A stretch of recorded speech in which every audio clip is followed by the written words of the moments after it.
I've been diving out here since 1980, 1981, and this is one area that divers frequent because we find little artifacts, dishware off the old vessels and everything else like that, old bottles, coins.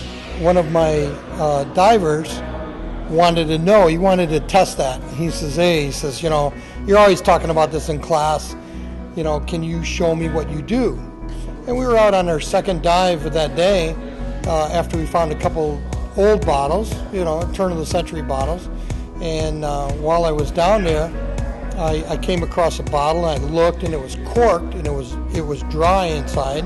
And then there was a piece of paper and I could read it underwater, which was really cool. The paper was still preserved, and we brought it up and it had two girls' names on them and their address and said that they were coming to Tashmoo to have a good time. It said Selena Promsteller. It had her address on Wabash Street in Detroit, Michigan.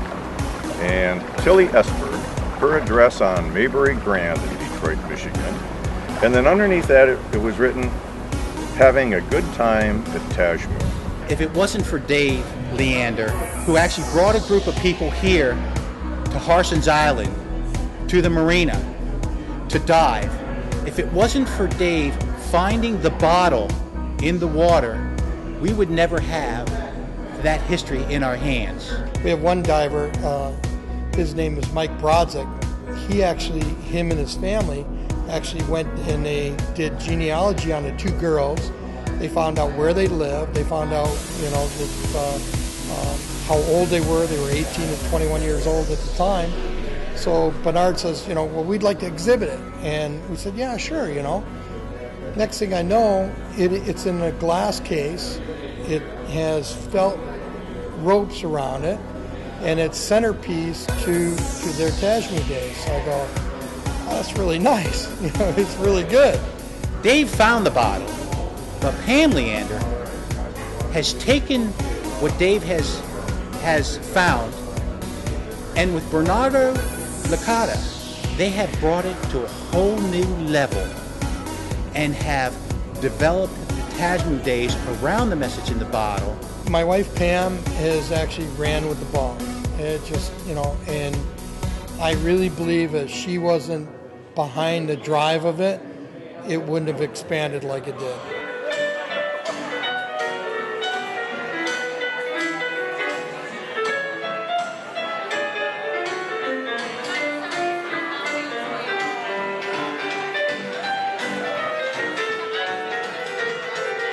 He let me fly with it. I love the Edmund Fitzgerald, but I love the Tashmoo. The Tashmoo is our local ship.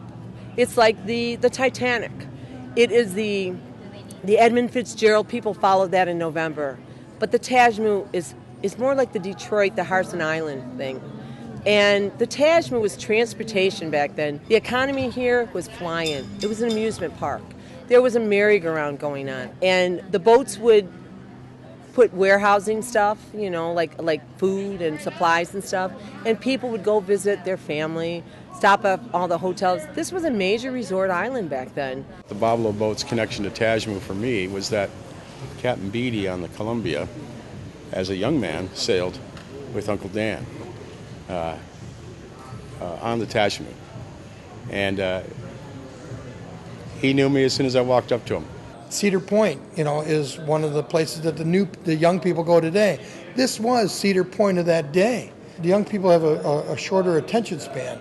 We used to be, our parents gave us gloves and a ball and said, go play till the lights go on, and then when the lights come on, come home.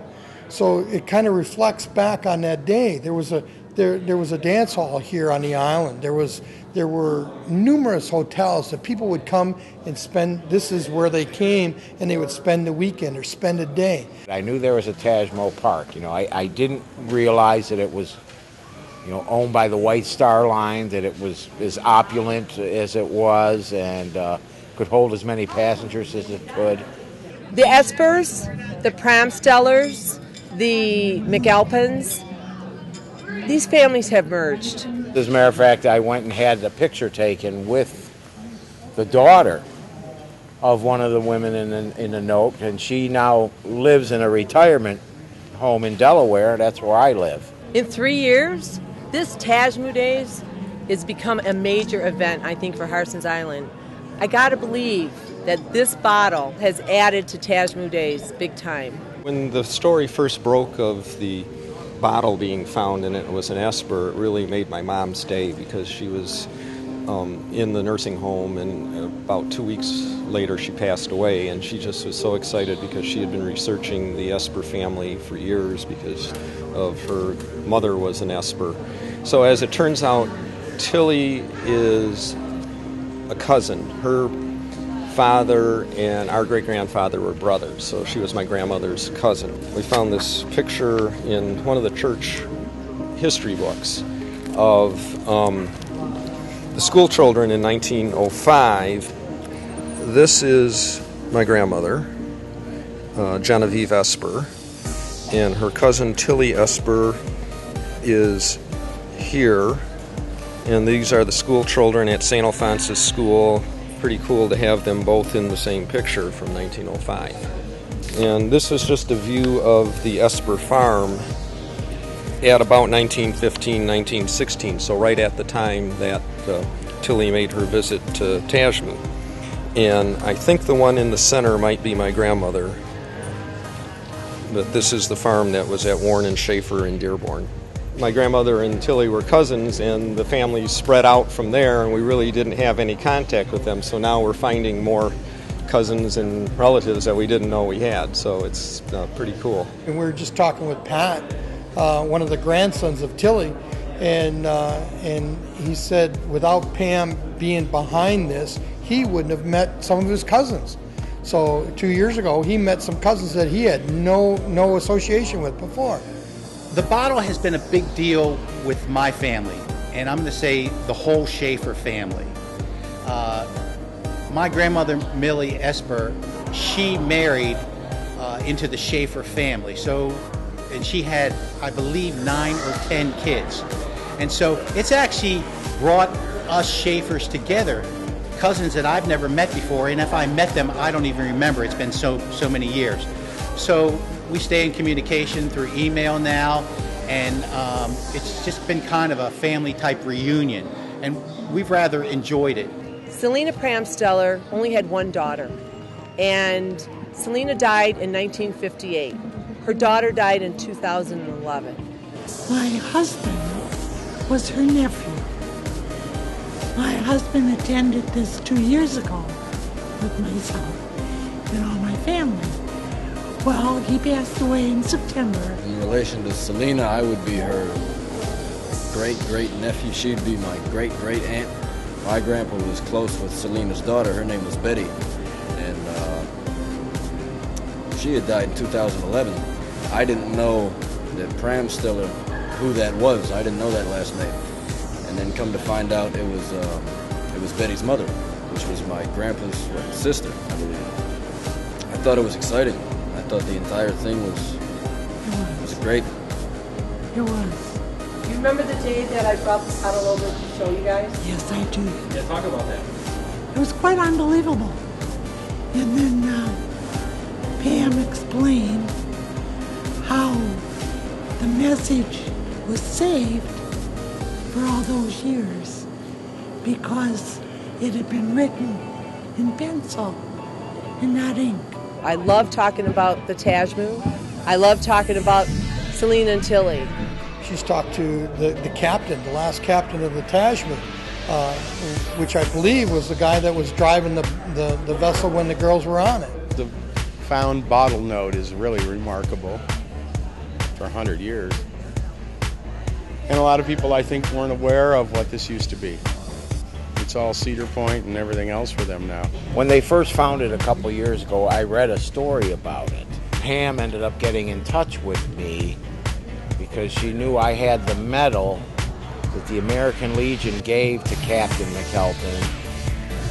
The Albert Barker Post, which used to be in Detroit /Wyandotte Post 201.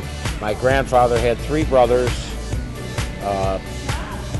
2 of them were married, but they never had any kids. Uncle Donald lived over in Windsor. He died, way before I was born. This is the medal that was presented to Captain Donald McAlpin, and his name is on the front of it. And you can see it has the American Legion emblem on it. It says from the American Legion, I have to tilt this so I can read a little. This is from the Albert R. Barker Post 201 American Legion. It highly commends you and your crew of the steamer Tashmoo for your magnificent coolness and good judgment in landing your passengers on the night of June 18th, 1936. We knew of him being on the Tashmoo. I guess we learned a lot about it, or I heard a lot about it just by trips to Pablo and things like that. McAlpine, this is his first visit here. He's going to be sending cards out to these folks too. It's just family, call it a family tradition if you have to, okay? Tashmoo, July, it's a family tradition now. It's just so moving, the fact that something that my grandmother did when she was in her 20s, early 20s, was found. It was very, very moving. What do you think she would make of all this fruit on this comfort bottle? My grandmother would be ecstatic. She would be here, okay? She would be here, and she would want to help as much as she could. I mean, she really could. She would be here, and she would be definitely the maitre d'. There's no doubt about it. It's like Tilly in 1915 and her friend invited us to a party 100 years later. I think that Selena and Tilly said it all, having a good time at Tashmoo. This is what it's all about. So I guess happy centennial, Selena and Tilly.